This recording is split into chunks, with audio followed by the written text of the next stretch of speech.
Gurur Brahma, Gurur Vishnu, Gurureva Maheshwara, Guru Sakshat Parabrahma, Tasmai Sri Gurave Namaha.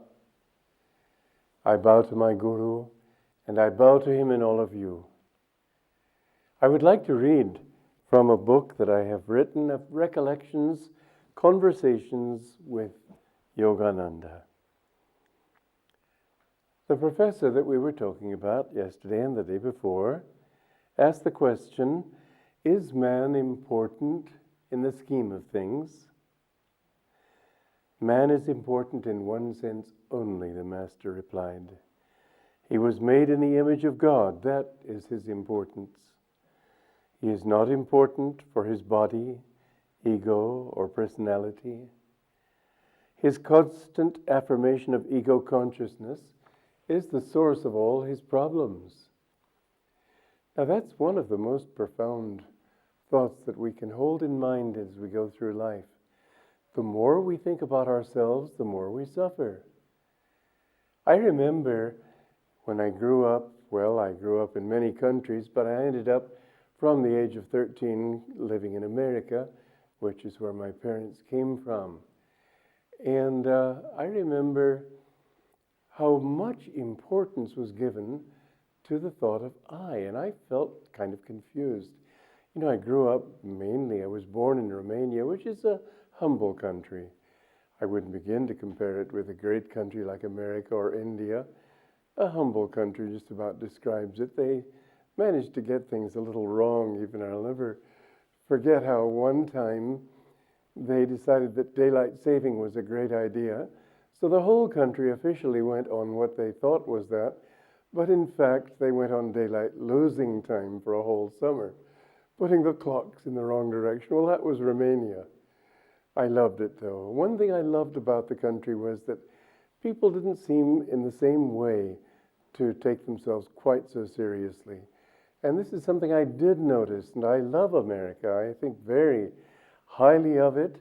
I will not say I'm proud to be an American because I'm a world citizen. But nonetheless, it has many fine qualities.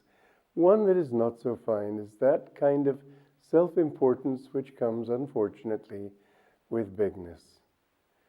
One thing I love about India is that the people in this country, although naturally you have ego everywhere, you have pride and jealousy and all the usual troubles that come along with ego. At the same time, underlying that, there is a culture that tells you to rise above the ego. And everybody, to some extent, and you wouldn't notice it being an Indian, but I as an outsider do see that.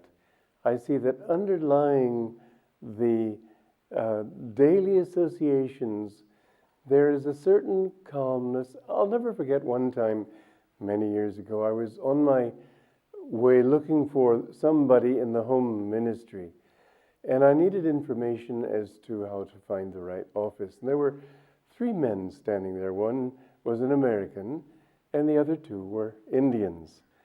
And the American was trying to charm them, and the Indians were simply being themselves. It's so often that in little byplays you catch big things. The Indians, when I came to the 3 of them to ask for information, they just turned graciously as if, well, yes, what would you like? And the American turned around, hey, you're on, Jack, sort of being charming. That was, to me, almost, I don't want to call it pathetic, but it was kind of funny. Because this attempt of the consciousness of being so outward and so endeavoring to please people and so on, that's unfortunate like America. You know, in India, you can sort of tell by the kind of pets people like. In India, they like cows. Well, a cow is ruminating and philosophical and slow, and I'll never forget an Indian here in New Delhi one time saying that his wife had been a cow in her last incarnation.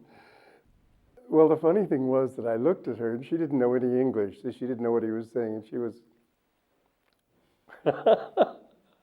But in America, you'll notice that the what they like best are dogs and cats. Well, dogs especially, you see them running around, chasing their tails and jumping up and down exuberantly and barking at nothing and getting all excited over nothing.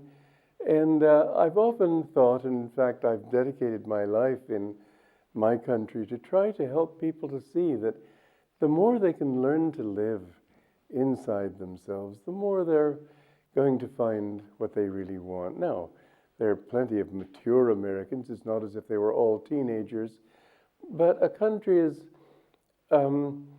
often, it sort of shows itself by those qualities which most people like. For example, in America, very few people want to get old. Frankly, I don't mind it at all. I think it's a great thing.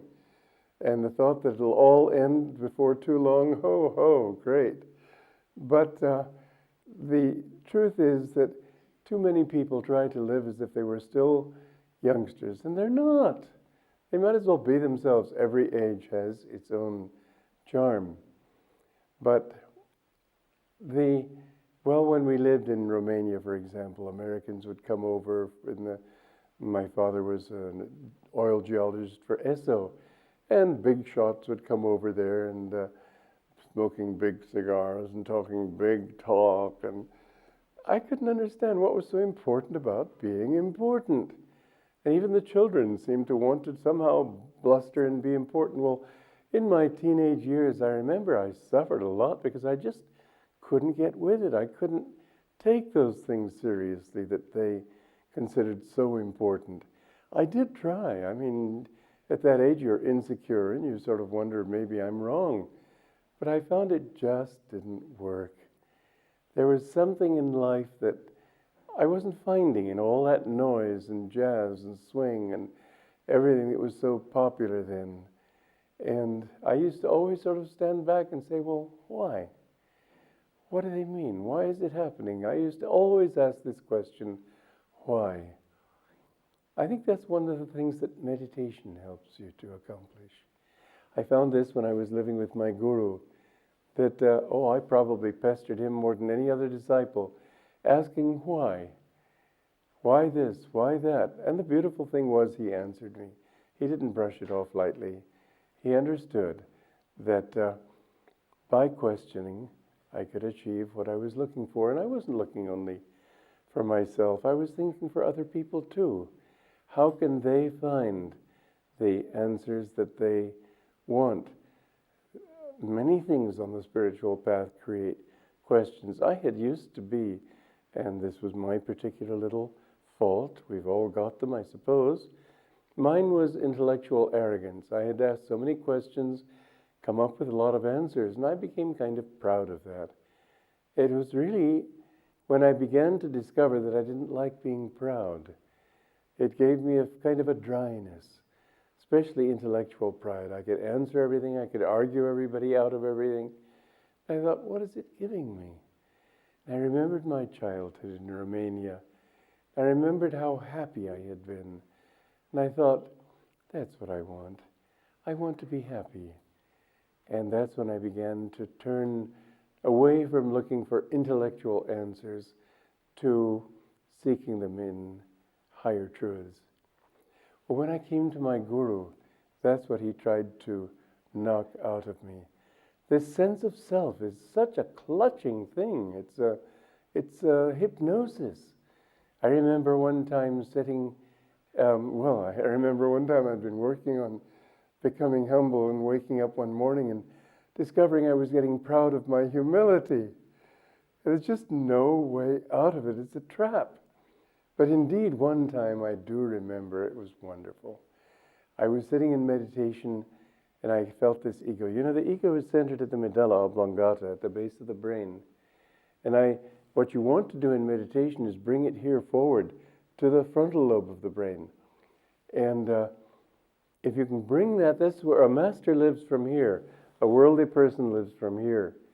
And if you can really bring your sense of self to this point, then you feel that you're free. You can do all the same things, but there's never that constant reference to I. And one day in meditation, one evening, I was thinking, I just want to get rid of this ego. And with a great effort of will, I just drove it, sort of blasting it into the infinite. And did I get rid of it completely? I don't suppose I did, but boy, what a difference it made. I felt so free. And when I went out of my meditation, I saw my Guru, Paramahansa Yogananda, standing above the tennis courts, looking out across the city. And even though it was in America, we followed this Indian custom, and I knelt to touch his feet, and he knew instantly what I'd gone through, and he said, "Very good." What a freedom. Always, since then I have felt that freedom. I don't say I've overcome, but I have discovered how wonderful it is to live without that sense of self-importance. All our troubles begin because we suffer, because we're hurt, because somebody did it to us. We need to get rid of that simple little thought. The more you can think he, the more free you are. There's another saying here connected with that I'd like to read to you. In the book, it's saying number 4. On another occasion, the Master told us, man was given ego consciousness to inspire him to seek God. That is the only reason for his existence. Job, friends, personal interests, these things by themselves mean nothing. Now, if we can really get rid of that simple thought, but the ego really is a blessing too. You look at the animals, they don't have much of a sense of ego. Yeah, they have a certain sense of discomfort. They sort of like things to be slightly different. If you hit them, they yelp and cry, but they soon forget. There isn't the same sense of, there's some of a sense, but much less. I remember in Bucharest, they had dog catchers out, and they always got a little money for every dog they caught. So my brother was going out for a walk with our dog. He was 8 years old, I think, at the time, a little boy. And so these dog catchers thought, well, if we take this dog from him, we get some money out of it. So they tried to take the dog from my brother Bob. And Bob held their dog catcher's pole and said, "Run, Jasper, run!" And Jasper, for once, he was the laziest thing you ever saw. But for once, he took off like an express train and ran down Boulevard Bushtain. And these dog catchers were pounding after him. And then when Jasper got out of sight of them, he hid behind a bush. So that showed a certain intelligence.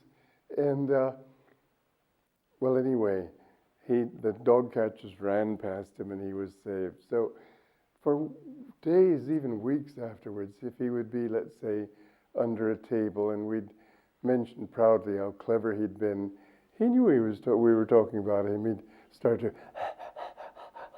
going through all the strain and stress of the chase. So there's some ego there, but there's not much.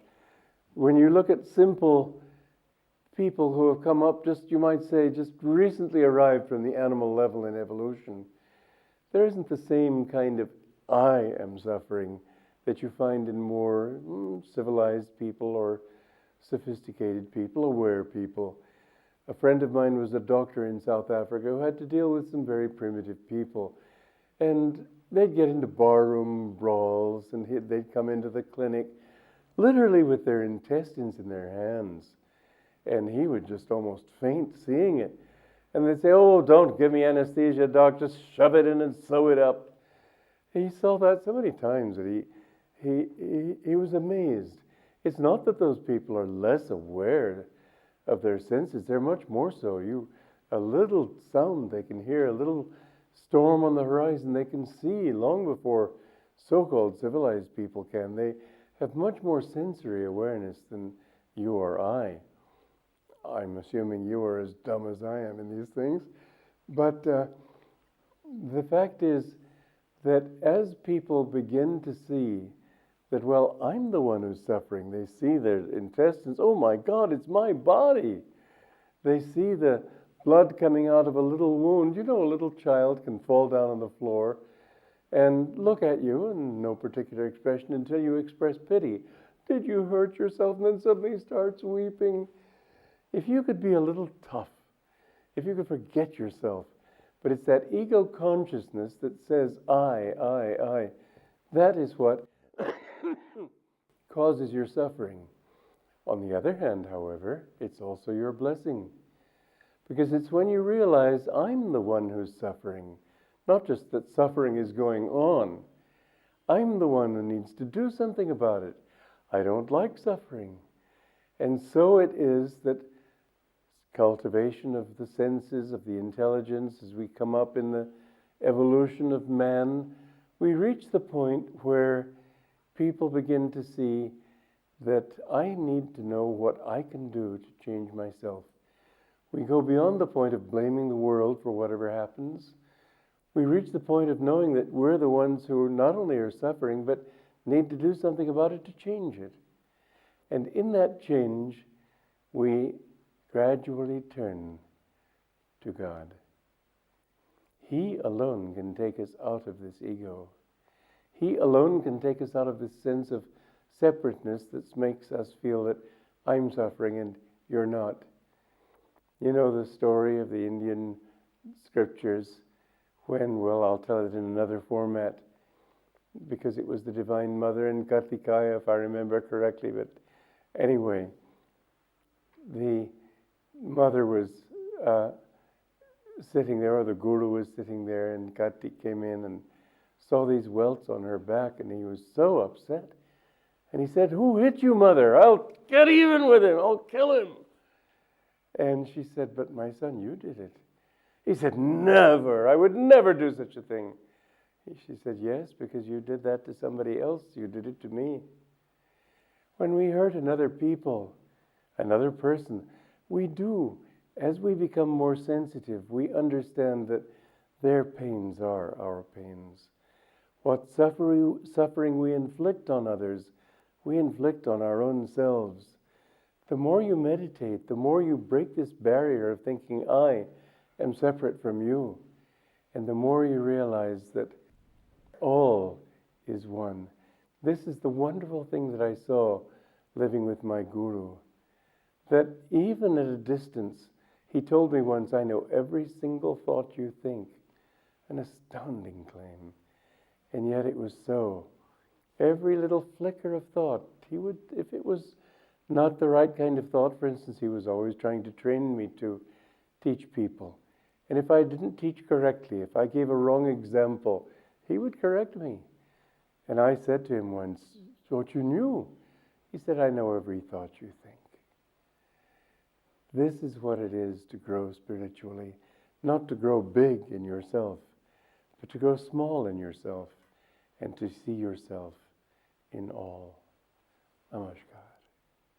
Though green summer fade and winter draw near, my Lord, in your presence I live without fear. Through tempests, through snows, through turbulent tide, the touch of your hand is my strength and my